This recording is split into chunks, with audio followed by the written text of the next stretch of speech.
What's going on, everybody? Welcome back to my YouTube channel. Look at this nice and beautiful question on the board that we're going to be solving.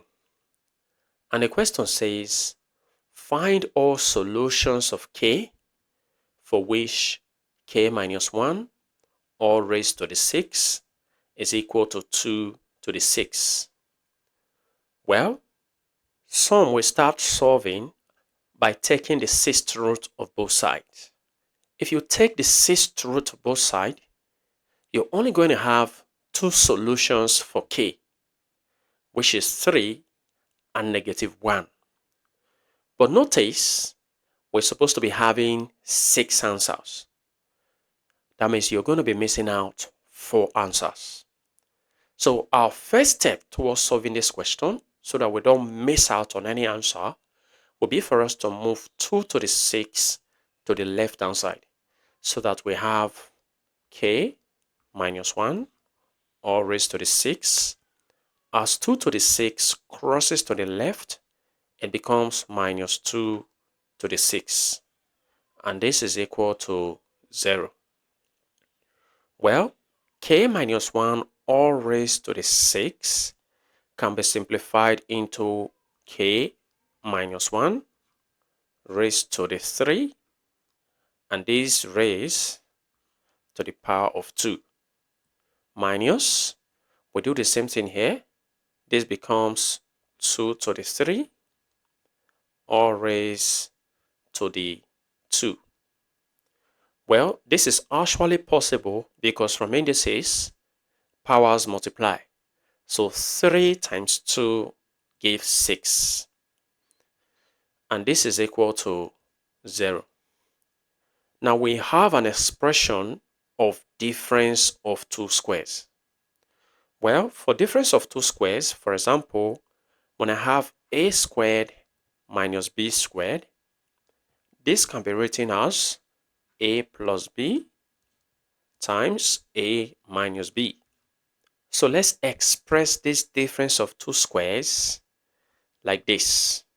So k minus 1 all raised to the 3 is in the form of a, and 2 cubed is in the form of b. So a plus b can be written as k minus 1 all raised to the 3, which takes the place of a, plus b. B is 2 to the 3 times, now we go again, a is k minus 1 raised to the 3 minus b is 2 to the 3, and this is equal to 0. So we have two cases. We have k minus 1 raised to the 3 plus 2 to the 3 to be equal to 0, or we have k minus 1 all raised to the 3 minus 2 to the 3 to be equal to 0. So we're going to be going with the first case. So let's call this case 1. And thereafter, we go with the second case, which we'll call case 2. So let's focus on case 1. For case 1, this is in the form of sum of two cubes. For sum of two cubes, which is of this form, a cube plus b cube, this can be written as a plus b times a squared minus ab plus b squared. So let's write this in this form. So our k minus 1 is in the form of a, and 2 is in the form of b. So a plus b, which is a is k minus 1, plus b is 2, times a squared, which is k minus 1 squared, minus ab, that is 2 times k minus 1, so 2 times k minus 1, and then plus b squared. B is 2, so 2 squared. And this is equal to 0. So simplifying further, we have k minus 1 plus 2 is plus 1 times. So expanding what I have here, this gives k squared minus 2k and then plus 1. Then minus, opening this bracket, we have minus 2k. And then minus 2 times minus 1 is plus 2. Then plus 2 squared is 4. And this is equal to 0. So this simplifies into k plus 1 times. Now simplifying what I have here, I have k squared. Now negative 2k gives negative 4k. And then adding a constant term, which is 1 plus 2 plus 4, that's plus 7. And this is equal to 0.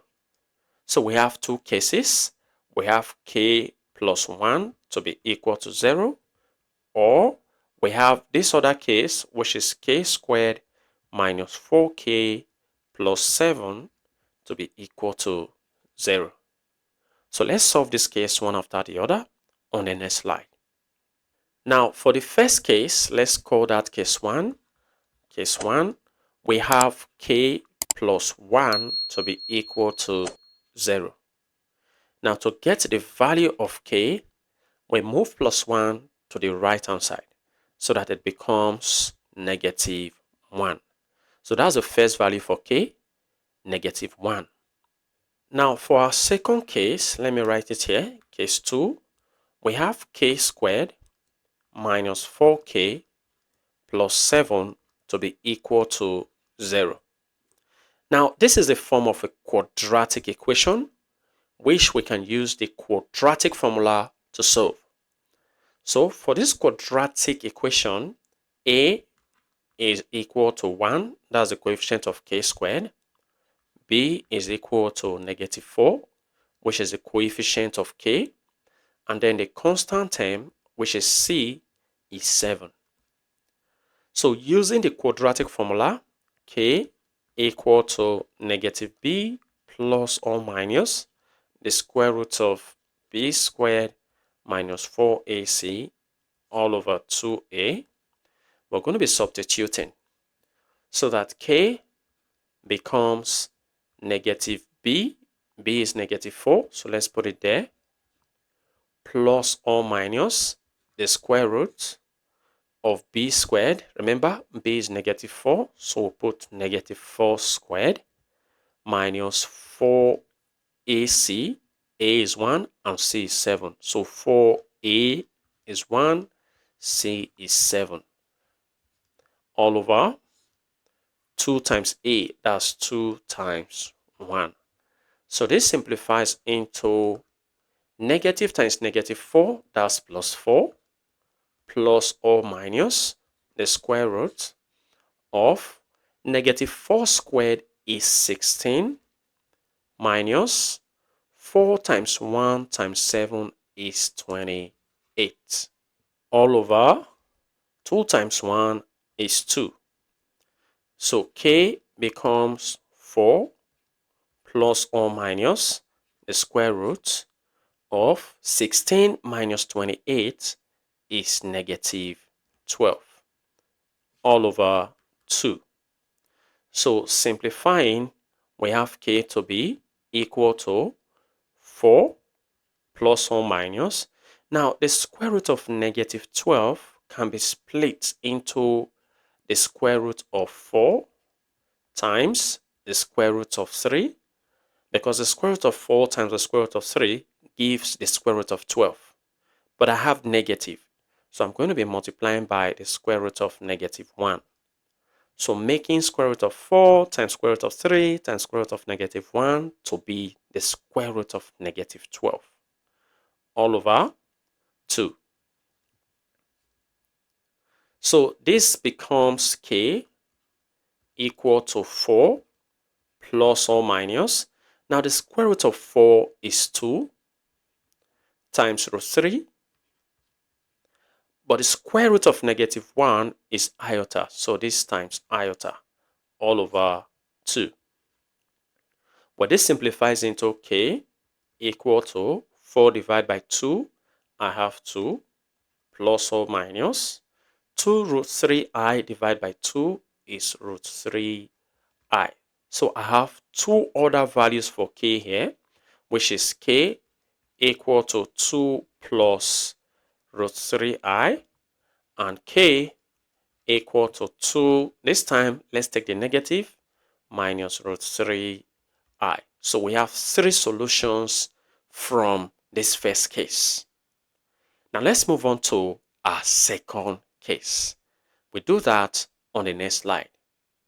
Well, our second case is where we have k minus 1 all raised to the 3 minus 2 to the 3 to be equal to 0.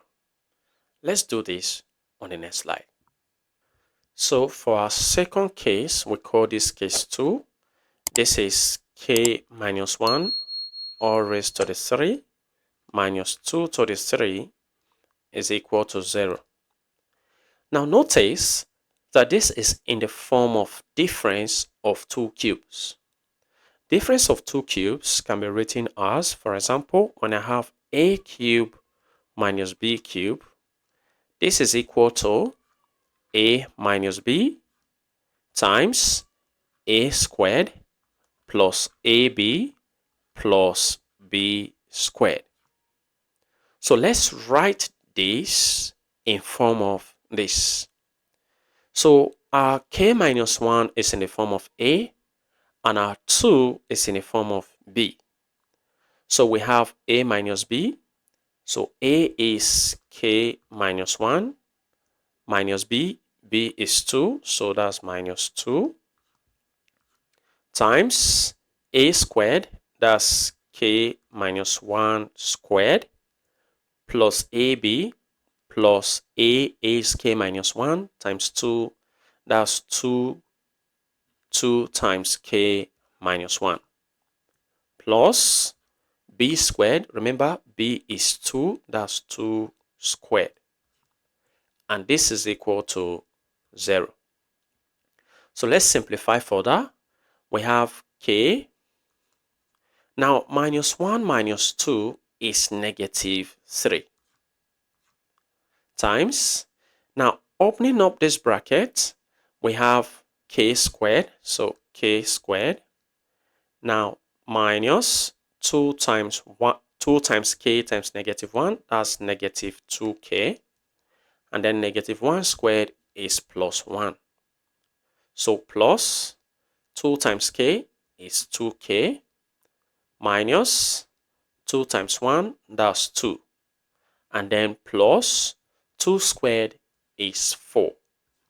And this is equal to 0. So this becomes k minus 3 times.